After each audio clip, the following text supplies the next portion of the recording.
ஜெர்மனியைச் சேர்ந்த Albert Einstein என்ற உலக புகழ்பெற்ற விஞ்ஞானியை உலகம் நன்கு அறியும். அவர் 14/3/1879 முதல் 18/4/1955 வரை வாழ்ந்தார். அவர் வாழ்க்கையில் அநேக மறக்க முடியாத சம்பவங்கள் நடைபெற்றுள்ளன. அவரை பற்றி கூறும்போது அண்ட சராசரங்களின் நேரத்தையும் மூளைக்குள் அடக்கி ஆய்வு செய்தவர் என்று கூறுவர். ஒரு நாள் அவர் நீண்ட தூரம் ரயிலில் பிரயாணம் செய்து கொண்டிருந்தார். பயணத்தின் போது சாப்பாட்டுக்கான விவர அட்டையை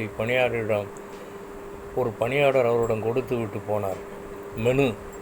ஐன்ஸ்டீனோ தனது மூக்கு கண்ணாடியை வீட்டிலே மறந்து வைத்துவிட்டு பிரயாணம் செய்து கொண்டிருந்தார். ஐன்ஸ்டீன் அவரிடம் அந்த விவரப்பட்டியலை வாசித்து காட்டும்படி கூறினார். அந்த பணியாளரோ ஐன்ஸ்டீனிடம், மன்னிக்கவும், உங்களைப் போல எனக்கும் எழுத படிக்க தெரியாது என்று கூறி போய்விட்டான். ஐன்ஸ்டீனோ சிறிதும் கோபமோ கவலையோ படாமல் சிரித்து கொண்டார். இது எந்த அளவுக்கு அவரது நற்குணங்களை வெளிக்காட்டுகிறது என்று அறியலாம். நீதிமொழிகள் 2ஆம் அதிகாரம் 6ஆம் வசனம்.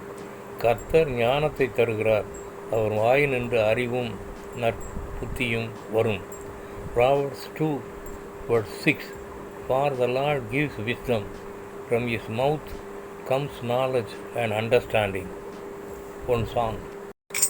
எந்த காலத்திலும் எந்த நேரத்திலும் நன்றியால் உம்மை நான் துதிப்பேன். இயேசுவே, உம்மை நான் துதிப்பேன். எந்த வேளையிலும் துதிப்பேன். இயேசுவே, உம்மை நான் துதிப்பேன். எந்த வேளையிலும் துதிப்பேன். ஞானமும் நீரே, தானமும் நீரே, நியாயமும் நீரே, என்னாதனும் நீரே. ஞானமும் நீரே, நியாயமும் நீரே, நாதனும் நீரே, என்னாதனும் நீரே. ஞானமும் நீரே, தானமும் நீரே, நியாயமும் நீரே, என்னாதனும் நீரே. எந்த காலத்திலும் எந்த நேரத்திலும் நன்றியால் உம்மை நான் துதிப்பேன். இயேசுவே, உம்மை நான் துதிப்பேன். எந்த வேளையிலும் துதிப்பேன். ஜெபம்.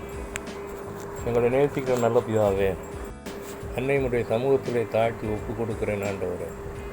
ஜெர்மனியை சேர்ந்த ஆல்பர்ட் ஐன்ஸ்டீனின் குவாலிட்டிஸ், நற்பண்புகளைப் போல நானும் நடந்து கொள்ள உம்மிடத்திலிருந்து கிருபையும் நன்மையும் ஆசீர்வாதங்களை சுதந்திரிக்க அனுக்கிரகம் செய்ய வேண்டும் என்று யெகோவா நாமத்தில் கெஞ்சுகிறேன் பரிசுத்த பிதாவே.